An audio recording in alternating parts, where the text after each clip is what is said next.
공중전에 이어 지상전까지 멀리 중동의 정세가 심상치 않습니다. 가까운 일본에서는 새로운 총리 선출 소식 들려왔는데요. 두 가지 소식 문희정 국제정치평론가와 나눠보겠습니다. 안녕하세요. 네, 안녕하십니까. 제가 예전에도 말씀드렸는데 중동 얘기하면 마음이 무겁다 이런 말씀도 드렸는데 네. 이거 점입가경이에요. 지금 일단 이란이 이제 현재 시각 1일 이스라엘을 향해서 탄도미사일 180여 발 발사를 했고 그 앞서서 이제 이스라엘은 레바논에 이제 진격을 했고 지상군 투입했고 그렇죠. 예.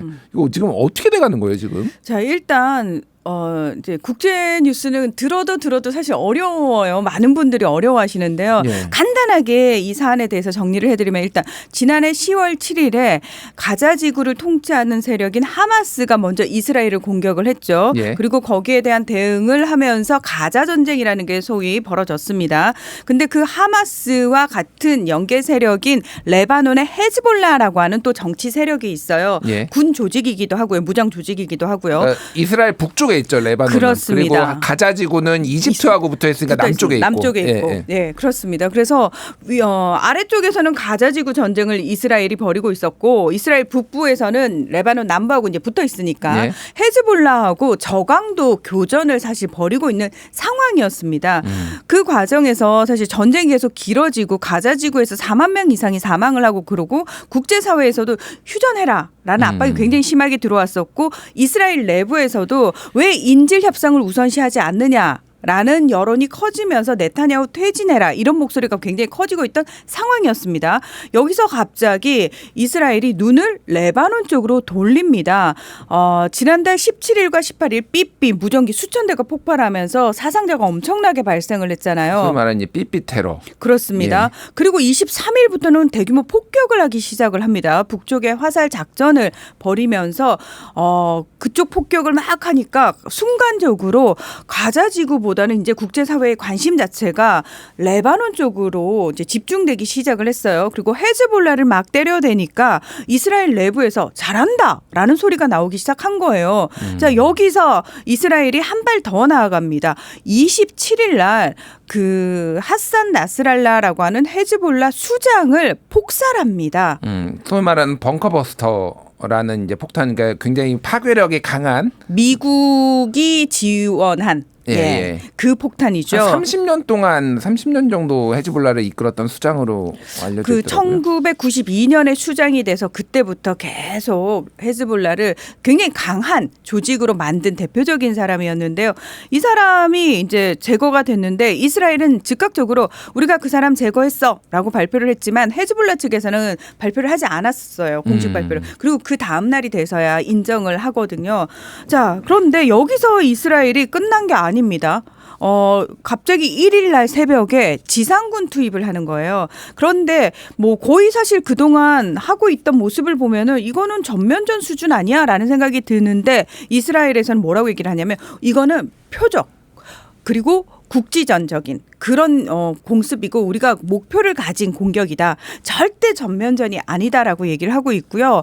헤즈볼라 측에서도 사실 지금 수장부터 시작해가지고 고위급 지휘관이 엄청나게 많이 죽었거든요. 예. 이 상황 속에서 내부가 혼란스러울 거 아닙니까? 그래서 내부의 동요를 좀 막기 위해서 이 정도는 전면전 아니야라고 얘기를 하고 있는데 일단 지금까지 들려온 얘기를 보면은 헤즈볼라와 이스라엘 군 간에 지상전 교전이 시작이 됐고요. 지금 상황은 헤즈볼라가 지상군들을 많이 무찔렀다. 그래서 이스라엘 군이 또다시 한계 사단을 투입을 한다. 이런 얘기가 나오고 있고 이 과정에서 헤즈볼라가 계속 공격을 당하니까 이제 본인들을 지원해주는 이란 측을 향해서 직접적으로 이스라엘을 좀 공격해달라고 요구를 했었어요. 네. 그런데 이란 측에서는 어떻게든 그 전쟁에 끌려 들어가지 않기 위해서 이거는 이스라엘이 놓은 덫이다. 우리는 그 덫에 걸려들지 않겠다라고 하면서 거리를 뒀고 선을 그었었단 말이죠. 그리고 어디까지나 이 전쟁의 핵심은 헤즈볼라와 하마스니까 니들이 알아서 해야 돼라는 분위기였습니다. 네. 사실 이 이면에는 이란이 굉장히 힘든 경제 상황을 타파하기 위해서는 어떻게든 미국의 경제 제재를 좀 풀어야 되는 상황이 있었고요. 이란이 직접적으로 이스라엘한테 공격을 당하면서까지 보복을 크게 안 했던 이유 중에 하나는 그걸 통해서 미국과 물밑에서 협상을 통해서 뭔가 제재를 풀기 위한 노력의 일환이었던 겁니다. 예. 그런데 이 상황에서 라스랄라까지 죽이고 그다음 지상군까지 투입을 하는 상황에서 더 이상 이란이 가만히 있을 수가 없는 상황이 돼버렸어요. 이렇게 되면은 이란이 지원하고 있는 일명 저항의 축, 예. 그러니까 이란이 지원하고 있는 세력들이 이렇게 막고 있는데 이란이 아무 짓도 안 한다, 아무 행동도 안 취해진다. 그러면 사실 이란이라는 나라를 믿고 따를 수 있겠습니까? 예. 그러니까 이란 측에서 로켓 180발을 이제 쐈다라고 얘기를 하는데 미사일을 쐈다고 얘기를 하는데 일단은 뭐 이스라엘 하면은 방공망 시스템이 워낙 잘 돼 있는 나라잖아요. 그래서 예. 이스라엘 측에서는 우리가 다 막았어라고 얘기를 하지만 사실 이란 측에서는 어느 정도는 좀 도심 쪽으로 텔아비브라든지 이런 도심 쪽으로 우리의 로켓이나 폭탄이 떨어졌다 이런 이야기를 하고 있습니다. 예.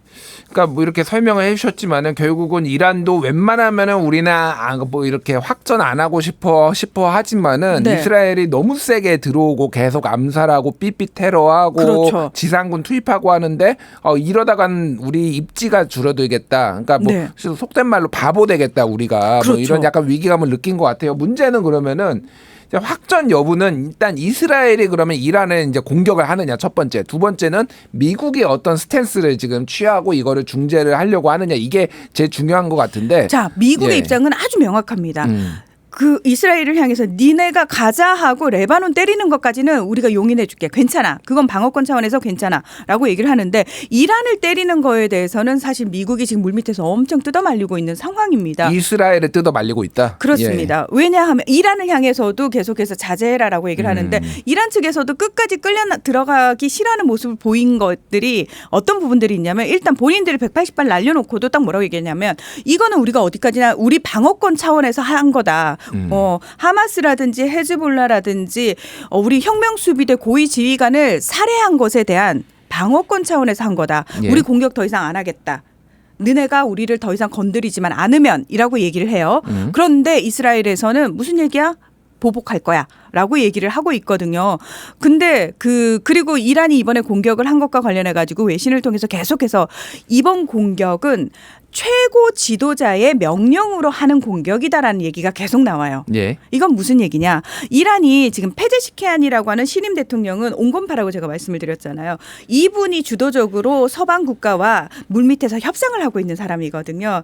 근데 이란 내부에 강경파들이 있지 않겠습니까? 그러면 그 강경파들을 결국 대표하는 사람은 최고 지도자란 말이죠. 그래서 이란은 지금 투트랙 전략을 쓰고 있는 거예요. 아무리 대통령이어도 최고 권력을 가진 최고 지도자가 승인해 주지 않으면은 대통령 혼자 뭔가를 할 수 없는 상황이니까 최고 지도자 입장에서는 지금 경제 너무 어렵다는 거 본인도 인정을 하고 이렇게 되면 민심이 이탈을 하는 거고 이반을 하는 거니까 그걸 막기 위해서라도 너는 대화 쪽으로 가라. 나는 강경파 쪽을 어느 정도 이렇게 조금 끌고 가는 모양새를 보이겠다라는 모습을 짐작을 할 수 있는 거고요. 그래서 투트랙을 하고 있고 미국 측에서도 뭐라고 얘기를 하냐면 이스라엘을 향해서 우리 이거 이란이 우리한테 미리 얘기해 준 거 아니었고 우리는 몰랐다.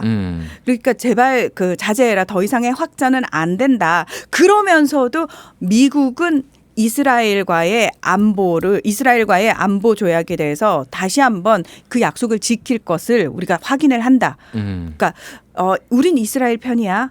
이스라엘 편인데 추가적으로 만약에 전쟁이 벌어지면은 이스라엘 지원할 거야라고 하지만은 네. 이스라엘이 보복하는 거는 넌 절대 안 돼라고 얘기를 네. 하고 있는데 그렇죠. 문제는 네타냐후 총리가 바이든 대통령 말을 안 듣잖아요. 그러니까 그래서 러시아가 그 말을 한 거예요. 사실 미국 주류 언론을 통해서도 그 말이 이미 나왔거든요.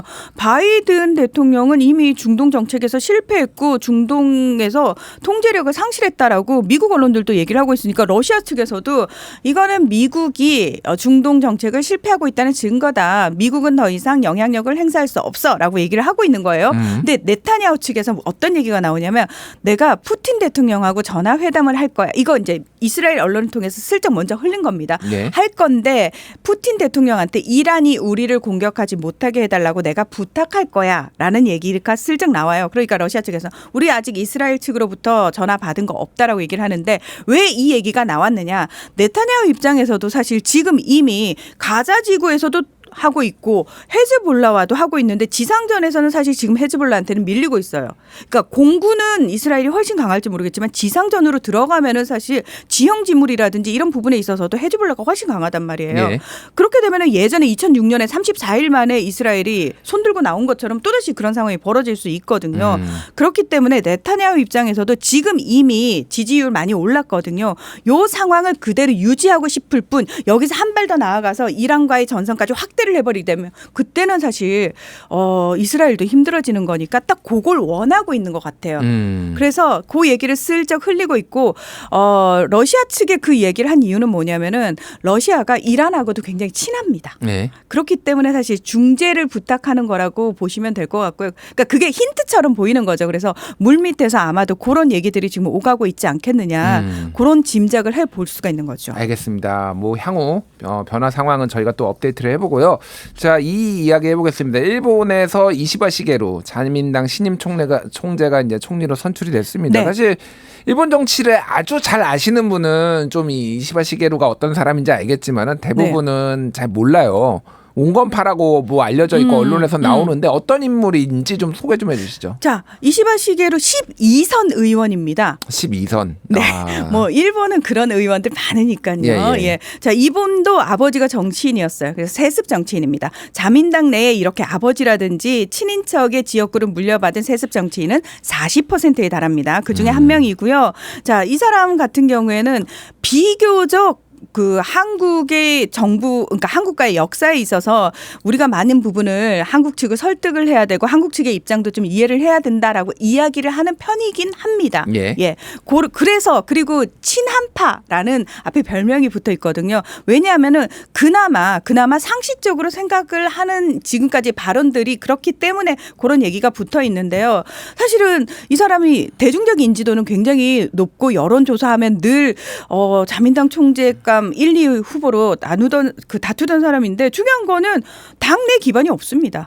당내 기반이 없기 때문에 총재 선거에서 지금까지 안 됐던 거고 그렇죠. 5번째 도전에서 지금 총리가 된 거거든요. 파벌이 굉장히 중요하잖아요. 거기서는 그렇습니다. 어떤 파벌이 누구를 밀고 이런 게. 그렇죠. 근데 이제 파벌이 지난해 말에 터진 비자금 스캔들로 인해 가지고 파벌이 공식적으로 해체가 됐잖아요. 예. 아소다르 전 총리가 이끄는 아소파 54명을 제외하고는 나머지가 거의 해체되다시피 했거든요. 가장 많은 의원 수 한 100명 정도를 확보하고 있던 아베 신조 전 총리가 이끌던 아베파도 그 비자금 스캔들에 연루된 의원들이 거기서 굉장히 거의 대부분이 나왔기 때문에 거기가 이제 해체가 되면서 근데 중요한 건 이번 선거에서도 본인이 뭐 파벌은 공식적으로 해체가 됐지만 그 사람들이 원래 친하던 사람들인데 갑자기 사이가 멀어지겠습니까? 예. 그러니까 본인이 총재가 되기 위해서는 도움이 필요했는데 결국은 아소 쪽하고 기시다 쪽에 도움을 받아가지고 그 파벌의 의원들의 도움을 받아가지고 총리가 지금 된 거거든요. 자, 이 사람 방위상을 역임을 했고요. 굉장히 밀리터리 덕후라고 합니다. 그렇군요. 네, 그래서 뭐 아시아판 나토를 창설을 해야 된다라고 얘기를 하거나 또는 일본의 방위력을 강화할 필요가 있다.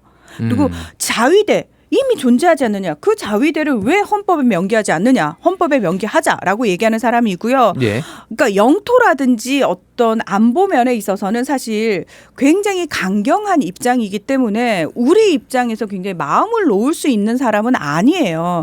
게다가 제일 중요한 거는 이분이 지금 내각 20명의 장관을 임명을 하면서 자기처럼 방위상 출신을 4명이나 넣었단 말이죠. 그러니까 그만큼 그쪽에 관심이 지대하게 있다라는 거예요. 예. 그래서 요 부분과 관련해 가지고 우리가 걱정해야 되는 부분이 뭐냐면 한미를 군사 동맹으로 묶어버리는 거에 대한 우리는 고민을 해야 되는 거예요. 일본하고는 사실 저희가 군사적으로는 밀접한 관련을 맺을 수가 없는 상황인데 그러니까 우리나라에서도 굉장히 논란이 됐는데 네. 한미의 군사 동맹이다 이 얘기했다가 김병주 의원이 정신 나간 국민의힘 맞습니다. 뭐 이런 얘기를 하고 한국과 미국은 군사 동맹이지만 한일은 군사 협력이었는데 어떻게 그렇죠. 그렇게 될 수가 있느냐 뭐 이런 얘기가 있는데 그런 의심을 또 한미의 군사 동맹을 추진하고 있다는 거를 윤석열 정부가 받았잖아요. 그렇죠. 그런 의심을. 근데 이제 맞습니다. 일본에서 이시바 시게루가 약간 그쪽에 포커스를 맞추고 있다 이렇게 보시는 건가요? 그렇죠. 그래서 저는 그 부분을 굉장히 중요하게 좀 쳐다봐야 된다라고 생각을 해요. 그러니까 이시바가 뭐 대화가 되는 상대라고 해서 그전 총리들하고는 그래도 조금 스탠스가 달라라고 해서 굉장히 나이브하게 다가가거나 또는 우리한테 뭔가 유리한 상황이 펼쳐지지 않을까라는 저는 섣부른 희망을 품으면 절대 안 된다고 생각을 하는 게 이 군사적인 부분에 있어서는 그 누구보다 강하다고 볼 수 있고요. 또 하나가 이 사람 역시도 일본인 그 납북자 문제를 최우선의 문제라고 본인이 얘기를 했거든요. 예. 그래서 그 부분과 관련해서도 북한과 직접적으로 대화를 할 의지까지 가지고 있기 때문에 사실 그런 부분도 좀 주목을 해봐야 됩니다. 알겠습니다. 또 추후에 일본 총리 얘기 좀 나눠보도록 하겠습니다. 지금까지 문희정 국제정치평론가와 얘기 나눴습니다. 감사합니다. 네, 고맙습니다.